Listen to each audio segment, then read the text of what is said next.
రాజధాని వేసిన రాజధానిని ఇప్పుడు జగన్మోహన్ రెడ్డి ఒక పక్క ప్రచారం చేస్తున్నారు. దాన్ని ఆ మీడియా దానిపై కూడా సజ్జల రామకృష్ణ ఈరోజు సమర్థించారు. మీరు ఇంతవరకు దానిపైన ఇలాంటి రియాక్షన్ మీ నుంచి రావడం ఏంటి? ఈరోజు అమరావతి మన రాజధాని అన్నది ఒక వాస్తవం, మనందరికీ గర్వకారణం. అలాంటిది గత 10 సంవత్సరాలుగా ఆంధ్ర రాష్ట్రానికి ఒక రాజధానియే లేకుండా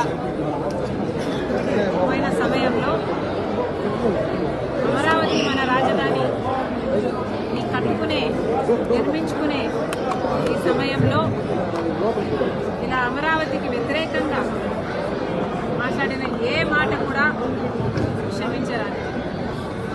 అసలే ఒక రాజధాని లేకుండా బాధపడుతున్న ఆంధ్ర రాష్ట్రానికి ఇది మరో దెబ్బ లాంటిది.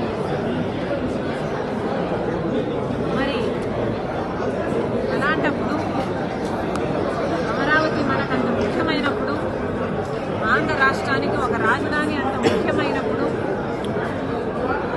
ఇలాంటి వ్యాఖ్యలు చేయడాన్ని కాంగ్రెస్ పార్టీ ఖండిస్తుంది. ఒక పార్టీకి చెందిన ఒక మీడియా హౌస్, వైసీపీ పార్టీకి చెందిన సాక్షి మీడియా హౌస్లోని ఒక యాంకరు, వాళ్ళు తీసుకున్న ఒక గెస్ట్ స్పీకరు, ఇద్దరూ కలిసి అమరావతి వేశ్యల రాజధాని అని వ్యాఖ్యానించడం చాలా చాలా దురదృష్టకరం. ఎవరైనా ఖండించాల్సిన విషయమే. కాకపోతే నాకు ఇక్కడ అర్థం కాని విషయం ఏమిటి అంటే,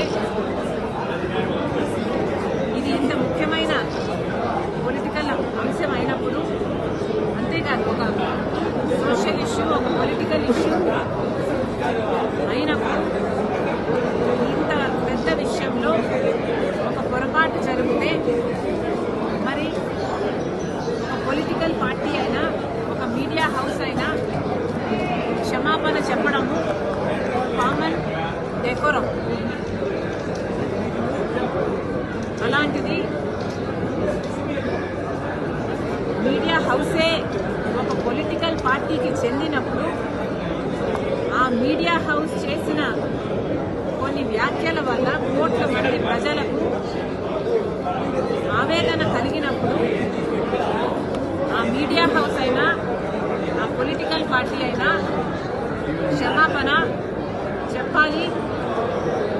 మరి ముఖ్యంగా సాక్షి మీడియా హౌస్ నడుపుతున్న భారతిరెడ్డి గారు సాక్షి మీడియాలో ఇంకా ఘోరం జరిగింది కాబట్టి మీరు క్షమాపణ చెప్పడంలో తప్పు లేదు, అది మీ బాధ్యత.